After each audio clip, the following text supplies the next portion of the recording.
దసరా నవరాత్రి ఉత్సవాలకు ఇంద్రకీలాద్రి ముస్తాబయింది. సోమవారం నుంచి అక్టోబర్ 2 వరకు 11 రోజుల పాటు జరిగే ఈ ఉత్సవాల్లో అమ్మవారు 11 అలంకారాల్లో దర్శనమివ్వనున్నారు.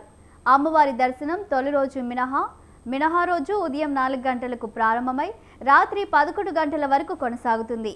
ఈ ఉత్సవాలకు వచ్చే భక్తులకు ఎలాంటి అసౌకర్యం కలగకుండా అధికారులు విస్తృతంగా ఏర్పాట్లు చేశారు.